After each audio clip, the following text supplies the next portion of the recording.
Jeez. Yeah, well. Yeah, So I'm just going to squat down slightly and you're going to pour water on my head. You're just right over my head. I'm waterproof. Oh wait, I didn't zip this up. See? I knew this was going to go badly wrong.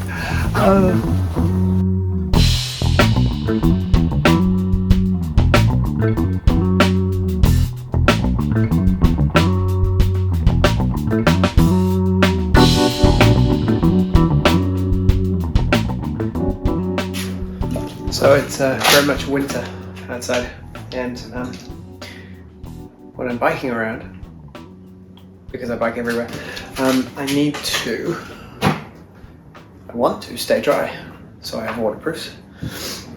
And I don't like a waterproof hood on my jacket because I like to be able to turn my head freely, and you get a helmet, so if you get a waterproof hood and then a helmet clamping it down, it kind of restricts that a bit. So I've got an idea. I am going to have a waterproof head covering. One of these tubes, pop it over your head, pull it down, and cover my hair. So helmet on top, head and hair stay dry, and I don't need a hood.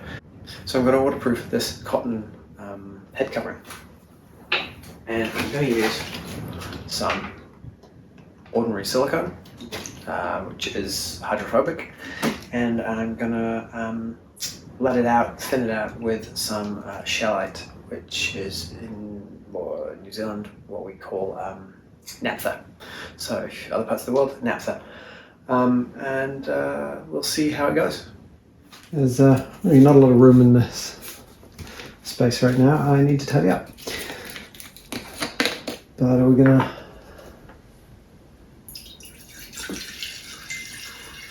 weigh this out so that I know what I did for next time. So if we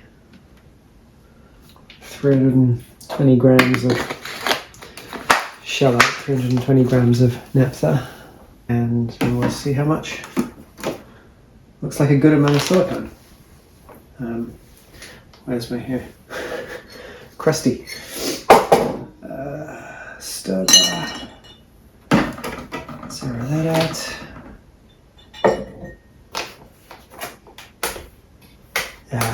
Never ends. I'm not going to try and make any promises about how it's not usually this messy in here. Let's see. Zero that, great. And then we're just going to add silicone and see how it feels.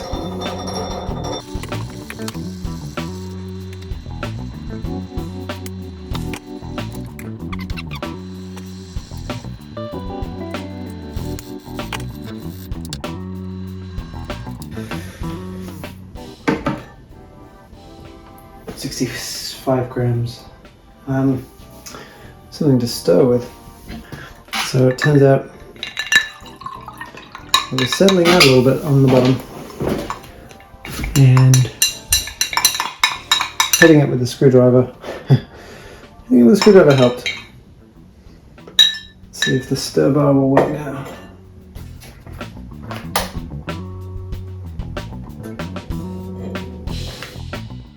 So all we're really trying to do at this point is take the silicone and dilute it.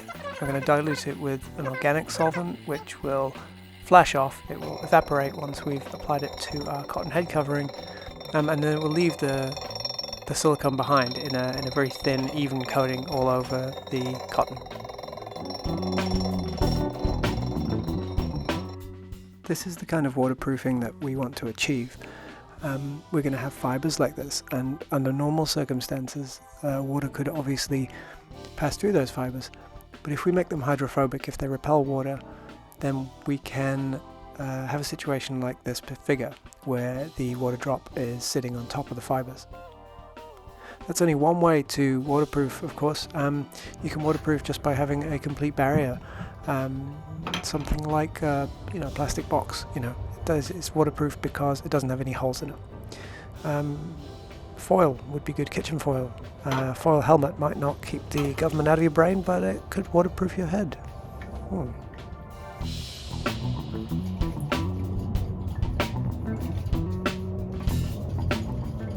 what I'm doing here is coating the fabric head covering, the cotton head covering, in the solution that we made.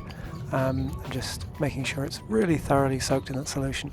When we take it out of the jar, all of the shellite, the naphtha, will evaporate really easily and leave that thin coating of silicone, which will then cure. The silicone curing process is interesting in itself.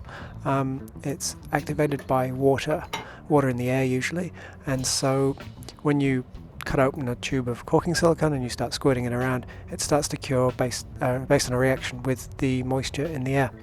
So in this case, keeping it in an organic solvent, which itself is really hydrophobic, should stop any kind of polymerization happening until the organic solvent has evaporated. When it has, the polymerization should cure the silicone, and it should be coating the fibers inside the head covering. This isn't really different from the way that commercial wet weather gear works. High-end, anything that isn't just a plastic jacket, works this way. Gore-Tex and all the fancy ones work in a very similar way. You've got a fiber, a membrane, which has holes in it so that it's permeable, so that it's breathable. You can sweat in there and not get too wet. But the membrane is treated with a DWR, a durable water repellent. And the durable water repellent is what we are using silicone for here.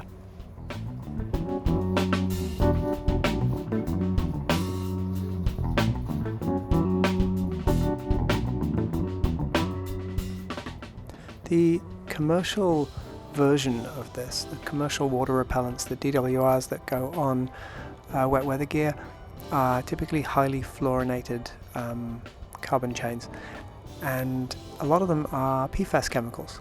So they're in the media a lot at the moment as forever chemicals, because they don't break down, and they may be ecotoxic in different ways. They may be environmentally damaging, and they just don't break down.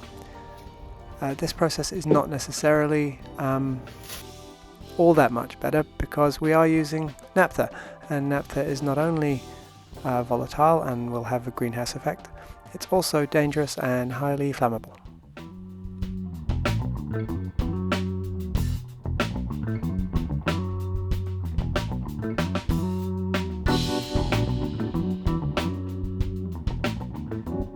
So I think this has cured already. There's a slight glossiness to the fabric and sort of feels slightly silicone-y, I guess. Like, it's hard to describe. There's a slight sort of smoothness to it. And you can see it's cured on the jar, where I spilt it on the outside, and the naphtha left a thin residue, and if I peel it up, you can see this very thin membrane of cured silicone. And this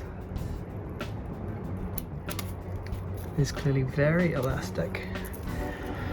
Now, if we've successfully coated all the fibers in this with a similar liquid silicone, and it's embedded thoroughly into the fabric, then this should end up being hydrophobic. And now, through the magic of buying two of them, I can show you the difference. You'll see that the water beads up exactly as you'd expect on the one that we've treated. This is exactly what you expect and what you see on hydrophobic garments. I'm not sure how robust this treatment will be. Obviously, a lot of the technology involved with the industrial and commercial DWRs relates to making them bond to the membrane so that they're very durable. This is probably a lot less durable, but only time will tell. You can clearly see that the beading is nicely resistant to some gentle-ish rubbing though, and the water continues to bead whereas it soaks directly into the non-treated fabric.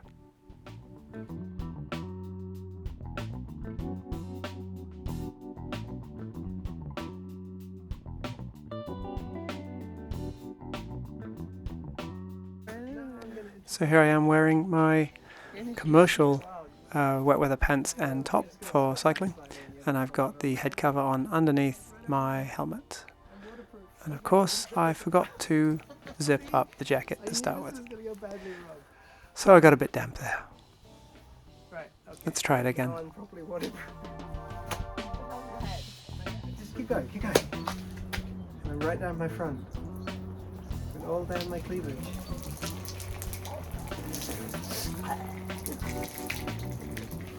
So that's a fairly heavy rainstorm. Yeah.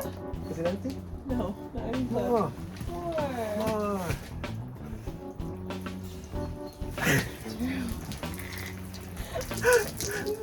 Okay, now do a little bit without the helmet. Okay. Take the You can helmet. actually see the waterproofing again. Oh, I've already filmed the waterproofing act. On your head. No, not on my head.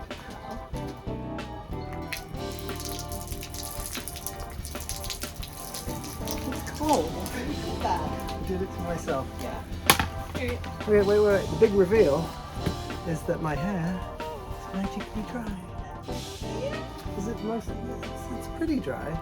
it's drier than one would expect. It's much drier than it would Having otherwise been have doused. been. Yeah. And so it seems to work. It's probably not as waterproof as a commercial membrane with a DWR, and it's probably not as durable as a commercial DWR, but don't forget that even commercial wet weather gear needs to be retreated with the DWR periodically, and will also become saturated eventually, and so the water will be able to make it through the pores, just as it will here. It will make it through the fibers when if there's enough saturation. This is why we have metrics for measuring waterproofness. But all in all, for the application that I'm putting it to, and as a solution that I couldn't find commercially, this is viable, I think.